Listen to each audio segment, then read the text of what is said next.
nuevamente por haberme invitado en esta tarde a tratar de abordar conceptos cardiológicos muy importantes en el tema de obesidad y corazón,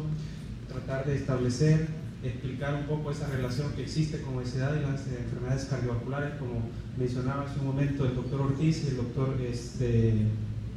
Alonso.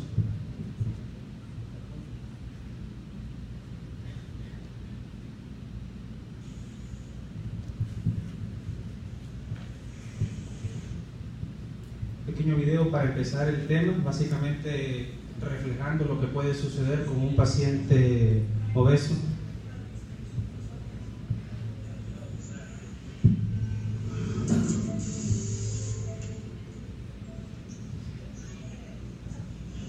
Cuando ya llega al hospital, que ya llega con las complicaciones, a veces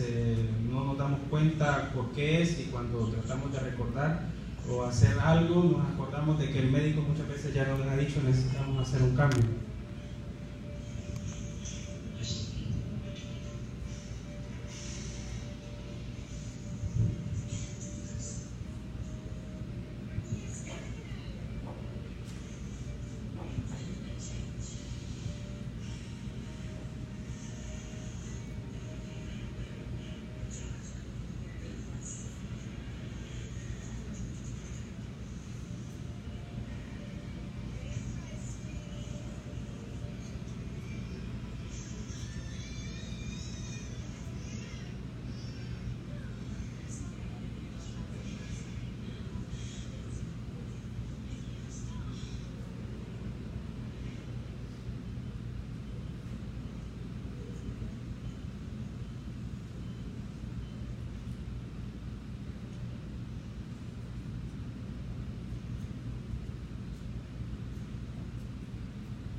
Necesitamos hacer un cambio. Yo creo que esa es una de las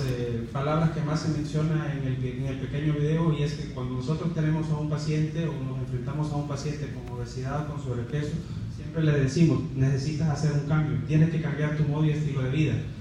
Pero muchas veces no lo logran, y es que nosotros debemos de insistir constantemente con ese paciente y explicarle por qué tiene que cambiar el modo y estilo de vida en ese paciente que está obeso o que es sobrepeso. Y es que los números son tan alarmantes, como podemos ver en esta gráfica, que en Estados Unidos prácticamente el 38.2% de los pacientes, de las personas, son obesos. Y esa es una obesidad que ha ido creciendo constantemente, que ha ido avanzando en los últimos años, y está relacionada con la malnutrición que nosotros realizamos con nuestros niños principalmente. Desde el punto de vista conceptual, ya el doctor Ortiz ha hablado bastante sobre el concepto de obesidad, pero según la OMS, y es el concepto que se utiliza, va a definir obesidad como una acumulación anormal o excesiva de grasa que puede ser perjudicial para la salud, que va a estar dado principalmente por el índice de masa corporal, que es la relación que existe entre el peso en kilogramos sobre metro cuadrado de superficie corporal, y va a ser persona obesa aquella que esté con un índice de masa corporal por encima de 30, por encima de 30 y sobrepeso por encima de 29, 35 perdón, para el obeso y 30 para el 29. Hay que tener en cuenta datos estadísticos muy importantes que se están mencionando, que se están hablando y que están hablando y corroborando lo que es la obesidad como una epidemia mundial que cada día va creciendo más. Desde 1975 hasta 2216 la obesidad se ha casi triplicado en el mundo. Más de 1.900 millones de adultos de 18 años o más tenían sobrepeso en el 2016, de los cuales más de 650 millones eran obesos. En el 2016, el 39% de las personas adultas de 18 años más tenían sobrepeso y 13% ya eran obesos. En ese mismo año, cuando se hace este estudio, 41 millones de niños menores de 5 años ya tenían sobrepeso. En ese mismo año, más de 340 millones de niños y adolescentes con sobrepeso u obesidad, y en general, en el 2016, alrededor del 13% de la población adulta mundial, aproximadamente un 11% hombres y 15% de las mujeres, ya eran obesos. Y esto es muy importante y muy alarmante, ya que aproximadamente 2.3 millones de personas anuales mueren por las complicaciones cardiovasculares del sobrepeso. Y este es lo más importante, que es algo que se puede prevenir. ¿Trabajamos para eso?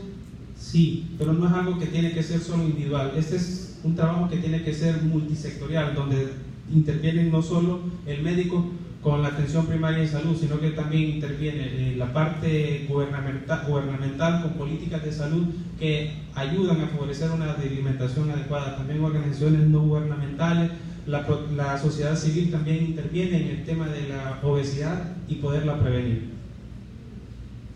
Desde el punto de vista patológico de la obesidad y enfermedad cardiovascular, pues ya el doctor Ortiz abordó bastante sobre la fisiopatología de la obesidad. Vamos a centrar un poquito más en el aspecto de la obesidad sobre el aparato cardiovascular. Cuando hablamos de la obesidad del corazón, no solo tenemos que pensar o relacionar obesidad con hipertensión, obesidad con diabetes, obesidad con dilipidemia, obesidad con insuficiencia cardíaca o enfermedad coronaria o arritmia, sino que es una situación, mecanismos muy complejos, múltiples vías que actúan a la hora de favorecer o interactúan entre ellas para favorecer las complicaciones relacionadas con la obesidad. El doctor Ortiz mencionaba lo que es la leptina que interviene en la saciedad en el paciente obeso. Tenemos altas concentraciones de leptina, pero también tenemos una resistencia a esta, y esta también, leptina, está relacionada con resistencia a la insulina, y estamos hablando ya de un paciente que está presentando ya datos subclínicos de un síndrome metabólico, que posteriormente también esta resistencia a la insulina se puede relacionar con la misma diabetes mellitus o con aparición de diabetes mellitus a edades tempranas de la vida. También hay aumento también de factores trombogénicos que están relacionados con la edad. Esta leptina también favorece en la aparición de estos factores trombogénicos, ya que ella por sí misma está relacionada con factores trombogénicos y también con un aumento de la actividad simpática, un aumento del tono simpático que también se relaciona en la aparición de insuficiencia cardíaca, en la aparición de enfermedad coronaria y en la aparición de arritmias. Como vemos, el tema de la obesidad no es un tema solo relacionado a estos 6 aspectos que podríamos pensar nosotros que es lo más importante que sucede en la obesidad, sino que hay una serie de mediadores que intervienen en la aparición de las complicaciones de la obesidad, y no queda afuera de estos mecanismos fisiopatológicos lo que es la apnea obstructiva del sueño, que está bien relacionada con la obesidad, y a su vez está relacionada la apnea obstructiva del sueño con hipertensión arterial y la aparición de enfermedades cardiovasculares y complicaciones cardiovasculares. ¿Y por qué decimos que la apnea obstructiva del sueño es el mediador principal entre la obesidad y la enfermedad cardiovascular? Ya que hay mecanismos bien relacionados en cuanto a la obstrucción de la vía aérea, una mayor presión intratorácica y alteraciones anatómicas que van a provocar una hipoxemia crónica y a su vez fragmentación del sueño, que como consecuencia va a haber una mayor actividad simpática, aumento del estrés oxidativo, disfunción endotelial, hipercoagulabilidad, inflamación sistémica y desregulación metabólica, y como repercusión clínica vamos a tener todas estas enfermedades secundarias a la misma apnea obstructiva del sueño relacionado con la obesidad, como es hipertensión arterial, accidente cerebrovascular, diabetes mellitus, obesidad, síndrome metabólico, infarto agudo del miocardio, asma, neoplasias, arritmias, alteraciones en la memoria, síndrome ovario poliquístico, enfermedades renal crónicas, reflujo gastroesofágico, hígado graso no alcohólico, que como expresaba el doctor Ortiz, ya se está viendo que hay una mayor prevalencia de hígado graso no alcohólico que hígado graso alcohólico, y todo está relacionado con la obesidad. La obesidad también es un factor de riesgo que va a estar relacionado con enfermedades cardiovasculares como un factor de riesgo mayor, como es la enfermedad coronaria, la insuficiencia cardíaca, la fibrilación auricular, arritmias ventriculares y la muerte súbita. También como un factor causal de hipertensión arterial, diabetes mellitus tipo 2, enfermedad articular degenerativa, la apnea obstructiva del sueño, la dislipidemia, el reflujo gastroesofágico, el hígado graso no asociado al alcoholismo y diferentes formas de cáncer. Por lo tanto, las complicaciones cardiovasculares vamos a tratar de abordarlas un poco relacionadas con la obesidad.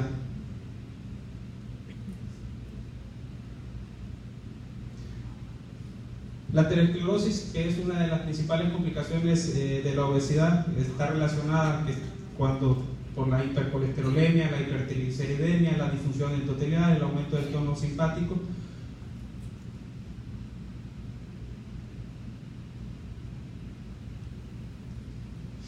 Básicamente es lo que sucede en aquellos pacientes. Vamos a tratar de ver en este video lo que sucede en esos pacientes con obesidad y todos estos factores de riesgo que hemos mencionado, con el tema de la formación de una placa de ateroma y el futuro desenlace en un infarto agudo de miocardio.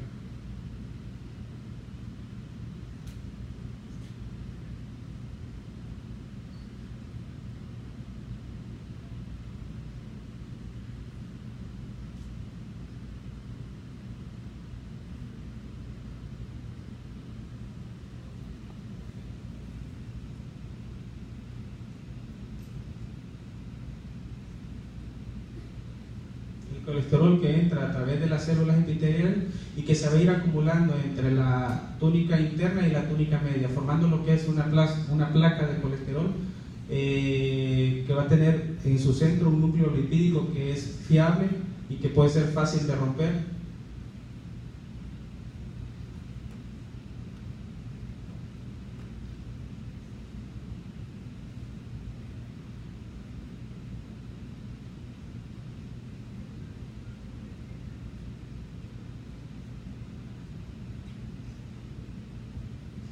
Situaciones como la hipertensión arterial que provoca el aumento del tono simpático pueden provocar o favorecer que esa placa se rompa con la agregación plaquetaria, monómeros de fibrina que se van acumulando y van a formar lo que es un coágulo rico en placa o en fibrina, dependiendo del síndrome coronario agudo que se vaya a desencadenar, ya sea con supra o con infra LST. Por lo tanto, el impacto de la obesidad en la hemodinámica y la estructura cardíaca es por diferentes elementos, factores hemodinámicos que van a incrementar el volumen sanguíneo, que van a incrementar el volumen de sangre, las presiones arteriales, incrementan también los grosores de las paredes del ventrículo izquierdo, así como las presiones en las arterias pulmonares. También provoca alteraciones a nivel estructural del ventrículo izquierdo, como aumento del remodelado ventricular, alteraciones a nivel de la función cardíaca. Principalmente la alteración que más se relaciona con la obesidad es la disfunción diastólica, aumentos de marcadores de inflamación como es el incremento de la proteína C reactiva, aumentos en el incremento en la actividad neurohormonal, principalmente el aumento en la resistencia de la insulina, reducción de la hipoleptina, activaciones del sistema renina, angiotensina, aldosterona y activaciones a nivel celular como la hipertrofia, apoptosis y fibrosis. Como vemos, es una situación multicausal, multifactorial que provoca la obesidad a nivel cardiovascular, que después aparezcan las diferentes complicaciones. Y es que está bien claro y bien establecido. Por ejemplo, en este es un estudio en el que se analizaron más de 1 millón de pacientes en una edad promedio de 57 años, con un seguimiento más o menos de 18 años,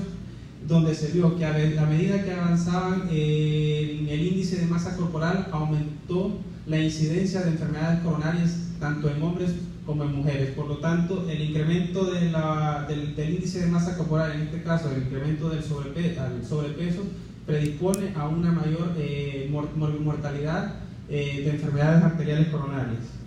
A nivel cardiovascular, de insuficiencia cardíaca, como habíamos mencionado, hay alteraciones a nivel estructural, hay penetración, lo que más se da, hay como una penetración de adipocitos a nivel del miocardio y eso va a provocar alteraciones en la estructura, alteraciones en el remodelado ventricular que tienden a favorecer una dilatación del ventrículo izquierdo. También puede haber dilatación del ventrículo derecho y alteraciones de las aurículas, con aparición de diferentes complicaciones de tipo estructural o eléctrica que se va a estar predispuesto por alteraciones en la repolarización secundaria al mismo daño estructural. ¿Qué es lo que ocasiona insuficiencia cardíaca en aquellos pacientes con obesidad? Como habíamos dicho anteriormente, una de las principales complicaciones a nivel estructural en el paciente obeso es la disfunción diastólica. Entonces todo esto va a estar dado por esa misma disfunción diastólica secundario a una alteración en la relajación del ventrículo izquierdo dado por la neprilicina, alteraciones en la neprilicina que tiene que ver, este es un péptido que tiene que ver con la activación de otros péptidos, principalmente el péptido diaturético, alteraciones en estas enzimas o en los receptores de los antagonistas de los mineralocorticoides o en el CGLT2, provocan alteraciones de acumulación e inflamación de tejido adiposo, alteraciones en retención de sodio en plasma y alteraciones en las microvasculares en el periodo refractario, y esto alteraciones en el pericardio como fibrosis también van a provocar al final insuficiencia cardíaca en el paciente con obesidad. En el tema de otra de las complicaciones que se puede provocar en un paciente con hipertensión arterial, con obesidad, es la fibrilación auricular, y esta fibrilación auricular va a estar dada principalmente por todos estos cambios a nivel estructural de la aurícula, ya que la misma disfunción diastólica puede provocar alteraciones en el remodelado auricular con dilatación de esta aurícula, y esta dilatación de la aurícula me va a provocar alteraciones en la conducción de los impulsos a nivel de la aurícula, predisponiendo a que aparezcan micro reentradas, que son las condicionantes de la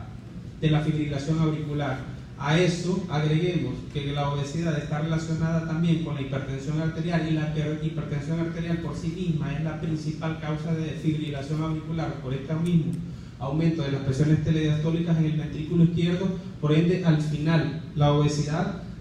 se relaciona con la fibrilación auricular. A nivel estructural, las arritmias ventriculares también pueden aparecer en todo paciente obeso, y está principalmente por el remodelado ventricular, por los depósitos por los adipocitos que pueden introducirse a nivel del miocardio, y esto va a provocar alteraciones en los periodos refractarios ventriculares, con la aparición de arritmias ventriculares dependientes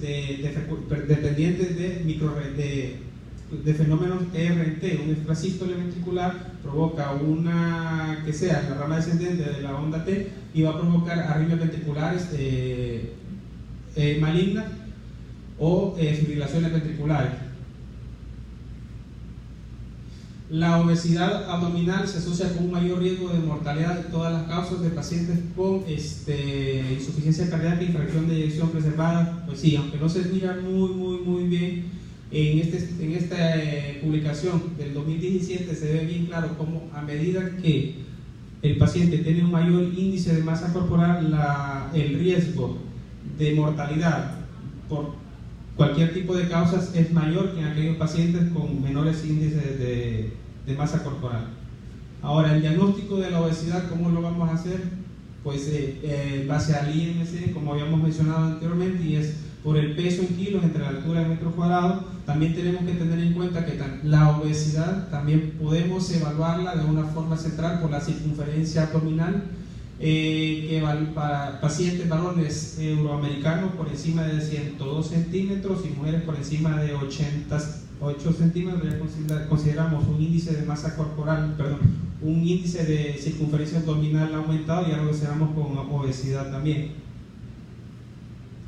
También tenemos que tener en cuenta a la hora de evaluar a un paciente con obesidad la relación circunferencia de cintura con la circunferencia de cadera, que va a estar en los varones mayores por encima de 0,9 ya se va a considerar en obesidad, y en las mujeres por encima de 0,85. El tratamiento de la obesidad y las enfermedades cardiovasculares. Se ha evaluado en diferentes estudios, se ha evaluado la eficacia de los diferentes medicamentos que se pueden utilizar para la obesidad, y sí se ha visto que a largo plazo los medicamentos que se pueden utilizar como tratamiento de la obesidad sí se ha visto que tienen eficacia. Principalmente lo que se evalúa es el hecho de que bajan de peso y a largo plazo no vuelven a aumentar este peso de estos pacientes, y el que mejores resultados ha tenido en este tipo de pacientes es el Orlistat. Otro tipo de tratamiento que se puede realizar en los pacientes con obesidad es la cirugía bariátrica, que va a estar indicada principalmente en aquellos pacientes con un índice de masa corporal de obesidad, y en los cuales las conductas no farmacológicas como la dieta y el ejercicio y medicamentos han sido insuficientes para poder lograr un control de peso adecuado, y sí se ha visto que hay una seguridad y eficacia de este tipo de cirugía en pacientes con enfermedad arterial coronaria. También balón gástrico como tratamiento no farmacológico sí está relacionado con una reducción de riesgo cardiovasculares mayores en aquellos pacientes con insuficiencia cardíaca. Sí hay mejoría a largo plazo en aquellos pacientes que se realizan cirugía de bypass gástrico, y también en aquellos pacientes se ha visto que a los 10 años de seguimiento, cuando se les realizó cirugías para mejorar o reducir peso, a los 10 años hay una disminución en riesgos cardiovasculares, hay una disminución también en los niveles de colesterol, hay una disminución en los niveles, hay un aumento en los niveles de HDL, y también, es muy importante, se ha visto que incluso hay una reducción de los valores de presiones arteriales sistólicas hasta un 40% en este tipo de pacientes. Incluso hay un grupo de pacientes que, siendo hipertensos previo a las cirugías de bypass, que eran hipertensos, después quedan normotensos y no ha habido necesidad de darles medicamentos, así como una mejoría o remisión en la diabetes mellitus en este tipo de pacientes.